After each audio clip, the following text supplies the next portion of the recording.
visage, à l'abri de l'hiver qui jetait vaguement sa clameur dans la chambre étroite et bien fermée, où moirait un bouquet fait de ta fleur aimée, parmi les visions de l'étourdissement. Pendant qu'avec la joie extrême d'un amant, je froissais d'un cœur las et d'une main pâmée, l'étoffe frémissante et la chair embaumée, mon sang montait plus lourd à chaque battement.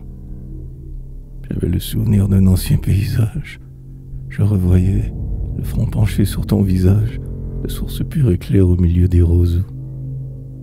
Et, dans l'ombre où veillait la lampe en porcelaine, s'ouvrait la chaleur tiède de mon haleine, tes froids regards pareils aux larges fleurs des eaux.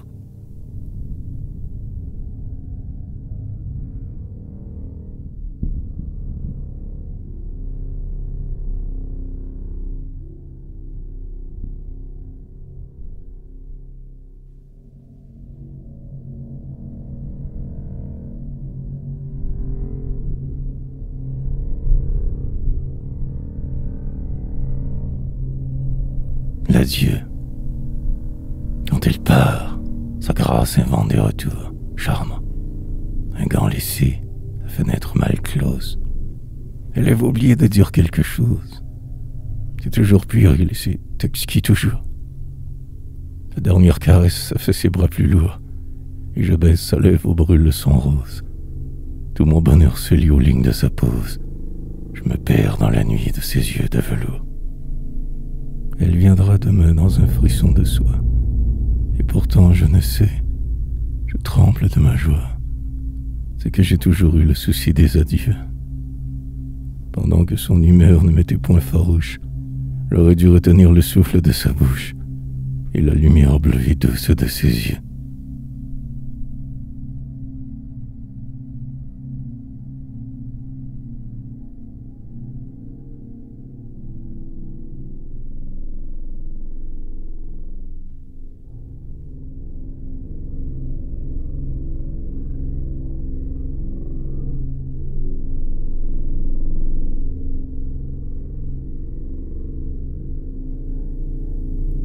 Le mensonge. Le bonheur qui me dit des paroles tout bas prend au son de ta voix ces grâces endormantes. Afin d'avoir ma part de minutes clémentes, je veux la chaîne souple et blanche de tes bras. Je veux ta chevelure et le bruit de tes pas, et ton souffle léger comme l'odeur des menthes. J'ai besoin de trouver les étoiles charmantes. Que me serait leur ciel si je ne t'aimais pas? À ton tour et moi, rêve aussi ce doux songe. Ou, si tu ne peux pas, donne-moi le mensonge. Je sais croire et je puis être heureux de ma foi. Demeure haut, ainsi que mon cœur t'a placé, et souffre que l'espoir apaise ma pensée, lors même que ton âme émanerait de moi.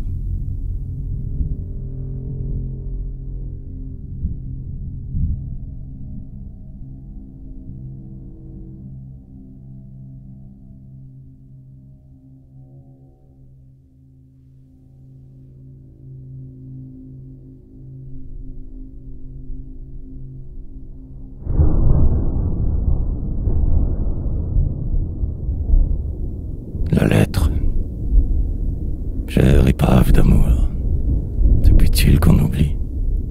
Oh, ne laissez jamais le doux être doré, pleurant et souriant, dire « Je reviendrai ». Ceux-là qui s'étaient joints, l'absence les délie. Petite lettre écrite avec mélancolie, un jour qu'elle était lasse et qu'elle avait pleuré. Avril a ses tons frais de matin dit après.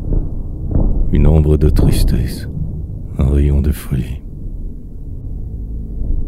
Petite lettre, frêle et mignonne, qui ment. Merci, tu m'as rendu les caprices charmants qu'avait sa voix de blonde et de parisienne. Je ferme le papier que le temps ajournit, comme on laisse à regret, lorsque l'air est fini, un feuillet retrouvé de musique ancienne.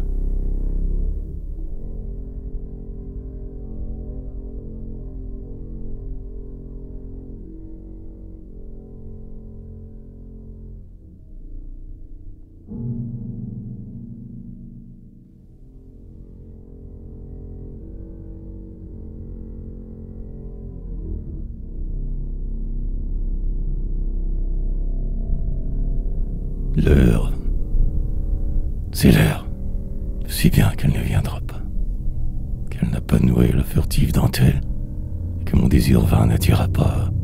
C'est elle.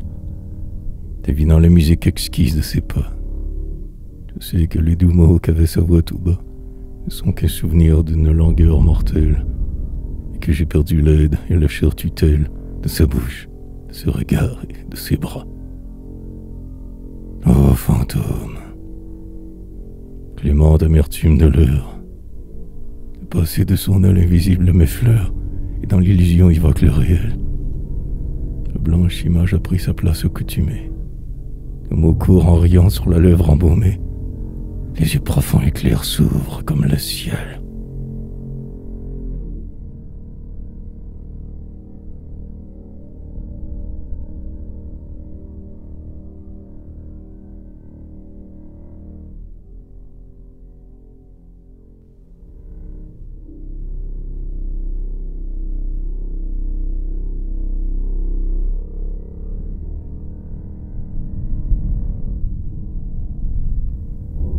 Étoile, tes yeux, tout un printemps, éclairèrent ma vie. Je marchais ébloui, la tenant par la main. Elle était le rayon, l'étoile du chemin, et tant qu'elle a brillé sur moi, je l'ai suivie. Ainsi mes jours passaient sans but et sans envie, puis vint l'été. Ce fut un triste lendemain. Je ne vis plus l'étoile au doux regard humain, et la sérénité du ciel me fut ravie. Et souvent, dans l'azur profond des soirs d'hiver, lorsque la lune au front du paysage clair pose comme un décor sa lueur métallique, seul, dans l'apaisement des soirs silencieux, suivant l'éclosion lente et mélancolique des étoiles, j'ai pu reconnaître ses yeux.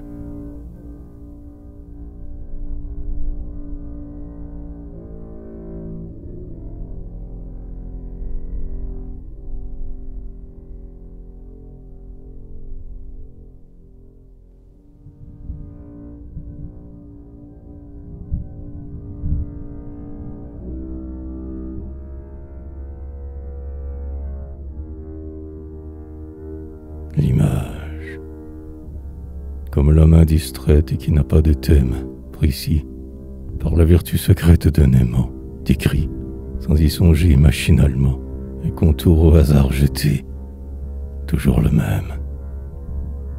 Ainsi va ma pensée, et l'éternel problème de l'amour la ramène à tracer constamment, dans le cadre naïf d'un aval charmant, un sourire indécis et les chers yeux que j'aime. L'image que poursuit ainsi mon souvenir est petite, et sa grâce entière peut tenir aux marges d'un sonnet. Un rêve, une hirondelle, à peine elle a posé légère sur mon cœur. J'indique d'être femme dans un frisson d'aile, l'oiseau frêle m'échappe avec un cri moqueur.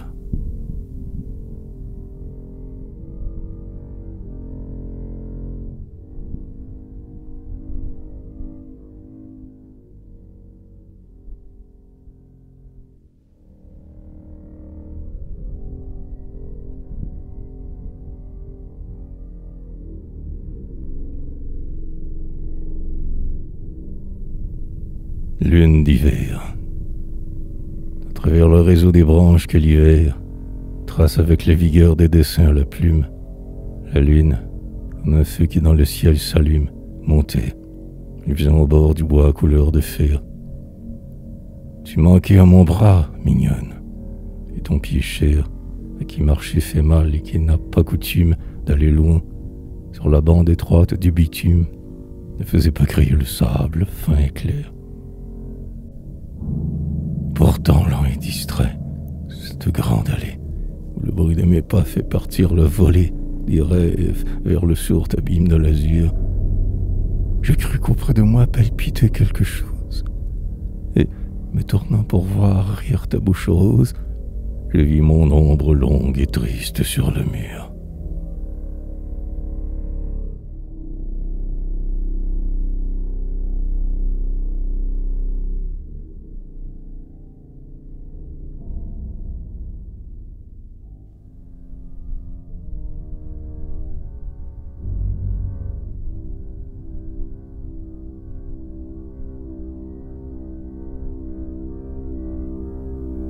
les violettes. Une habitude longue et douce lui faisait aimer pendant l'hiver les violettes blanches. La grave du châle un peu court sur les hanches, son doigt fin, sentant bon comme elle, nous posait. Un jour que le soleil piquant éclair grisé, les moineaux francs criant par terre et dans les branches, elle me proposa d'aller tous les dimanches cueillir avec l'amour la fleur qui lui plaisait. À présent, ce bouquet est tout ce que j'ai d'elle, mais j'y trouve toujours, pénétrant et fidèle, un vivace parfum émané de mon cœur. Tel le verre vidé qu'un souvenir colore, le regret du buveur pensif l'embaume encore, et la lèvre y croit boire un reste de liqueur.